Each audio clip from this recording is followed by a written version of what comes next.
Hello everyone, welcome back to my new blog. साथीहरू फेरि पनि म नयाँ भिडियो लिएर आइसकिसकेँ।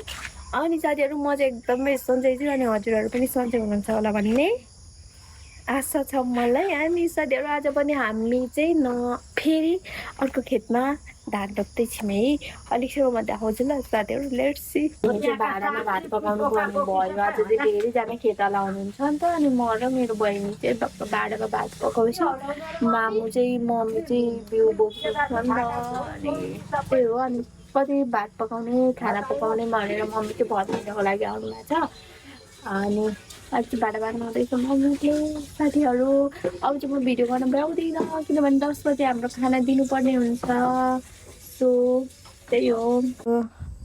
अनि साथीहरू यतिकैमा चाहिँ हाम्रो दिदीहरूले फोन गर्नुभयो नि त। अनि हामी चाहिँ एकदमै कमेडी छौँ के, केटाकेटीलाई हँसाउनको लागि यहाँ न म चाहिँ नाच्दैछु होइन। अनि दिदी पनि नाच्दै चाहिँ यति रमाइलो गर्छौँ हामी चाहिँ। मलाई चाहिँ ननाच्न आउँछ, त्यही पनि साथीहरू इन्जोय गर्ने हो 2 दिनको जिन्दगीमा है। म चाहिँ अब धेरैजना हुनुहुन्छ नि त खेताला। अनि अब ग्यासमा त काम दिँदैन क्या, अनि आगोमा पकाउनु पर्छ। त्यही भएर के भन्छ यो माटो लाउँदैछु।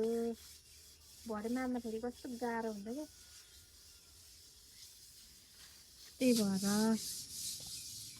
त्यही हो साथीहरू।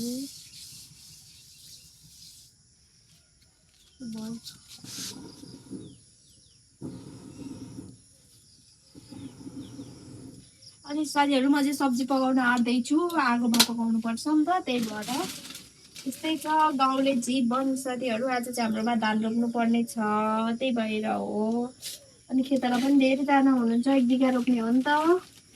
सो गाइज, अनि साथीहरू म चाहिँ आज सब्जी पकाउन आँट्दैछु। सब्जी चाहिँ के भने आलु, फर्सी अनि मटर, त्यही हो साथीहरू। के अरे मम्मी भयो ल ल ल।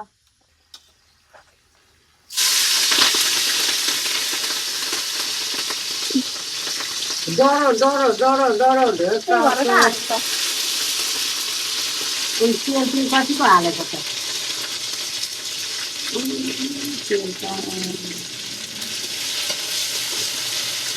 प्याज पनि हाल्नु।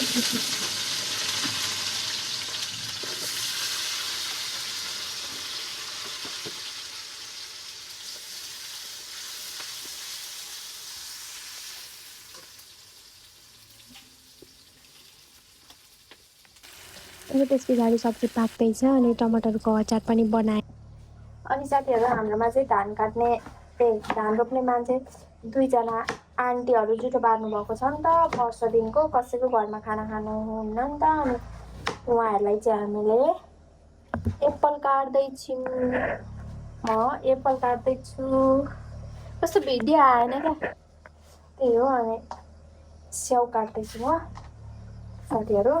अब के गर्नु, केही छैन फेरि घरमा, थाहा पनि भएन अहिले भन्नुभयो। अनि अब गाउँमा त के गर्नु, त्यस्तै हुन्छ नि त। जे त्यही दिनु पर्यो। हाम्रोमा चाहिँ धन्न थियो क्या, हाम्रोमा चाहिँ धेरै किन्नु पर्दैन क्या, दिदीहरू आइरहन्छ नि त मेरो दिदीहरू। अनि सो दिदीहरूले चाहिँ ल्याइराखेको हुन्छ क्या। अनि त्यति साह्रो किन्नु पर्दैन हामीले चाहिँ। कहिले केही पनि खानेकुरा त हामीले केही किन्नु पर्दैन हौ साथीहरू। चाहिँ साँच्ची भनेको, गफ दिएको होइन, कसम भनेको। सबै दिदीहरू आइराखेको हुन्छन्, उनीहरूले ल्याइदिइराखेको हुन्छन् क्या। अनि केही पर्दैन किन्नु।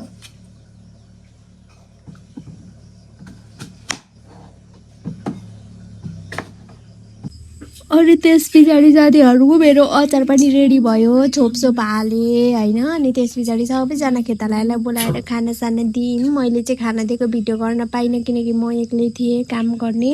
अनि मैले मोबाइल तेर्स्याउने कुरा पनि भएन साथीहरू। Thank you so much for watching guys.